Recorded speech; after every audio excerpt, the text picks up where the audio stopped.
क्या आपने कभी सोचा है कि आपका सबसे बड़ा दुश्मन आपके ही सबसे करीब हो सकता है? इस जंगल में कई सालों से शांति थी। हाथी राजा न्यायप्रिय था, इसीलिए सब उसका सम्मान करते थे। लेकिन पिछले कुछ दिनों से जंगल का वातावरण बदल गया था। जानवर आपस में शक करने लगे थे, दोस्त एक दूसरे से नजरें चुराने लगे थे। हाथी राजा समझ रहा था कुछ तो गलत हो रहा है। एक दोपहर चालाक लोमड़ी धीरे धीरे चलते हुए राजा के पास पहुंची।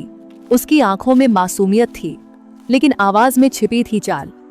महाराज, मुझे ये कहते हुए दुख हो रहा है, पर मैंने बाज को आपके खिलाफ बोलते सुना है।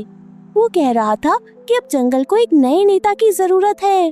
वो जानवरों के मन में आपके खिलाफ सवाल खड़े कर रहा है। मैं तो बस आपका भला चाहती हूँ, इसलिए आपको सच बता रही हूँ।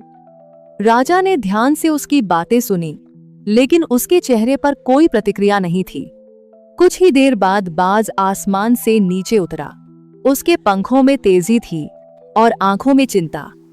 महाराज, मुझे आपसे जरूरी बात करनी है। लोमड़ी जंगल में अजीब बातें फैला रही है। वो हर जानवर से अलग अलग बात करती है और सबके मन में एक दूसरे के खिलाफ शक पैदा कर रही है। अगर उसे रोका नहीं गया तो ये जंगल टूट जाएगा। अब राजा के सामने दो विपरीत बातें थीं, लेकिन वो जल्दबाजी में निर्णय लेने वाला नहीं था। उस रात हाथी राजा चुपचाप एक पेड़ के पीछे खड़ा हो गया। चांदनी हल्की थी और जंगल खामोश। तभी लोमड़ी अकेले आई। कितना आसान है सबको आपस में लड़वाना। बस थोड़ा सा डर, थोड़ा सा शक और पूरा जंगल खुद ही बिखर जाएगा। जब सब एक दूसरे पर भरोसा खो देंगे, तब असली ताकत मेरे हाथ में होगी। राजा की आंखों में अब सब साफ था। अदृश्य दुश्मन कोई बाहर का नहीं, अंदर का था। अगली सुबह पूरी सभा बुलाई गई। सभी जानवर इकट्ठा हुए। तनाव साफ दिख रहा था। जंगल को कोई बाहरी ताकत कमजोर नहीं कर सकती, जब तक हम खुद एक दूसरे पर भरोसा करते हैं।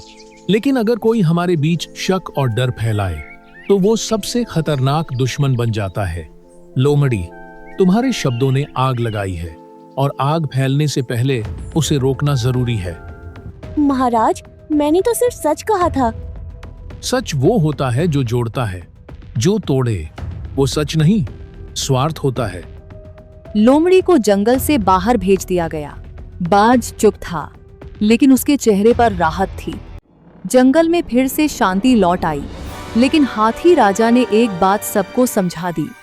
कभी कभी सबसे बड़ा दुश्मन वो नहीं होता जो दिखाई देता है, बल्कि वो होता है जो शब्दों से जहर फैलाता है।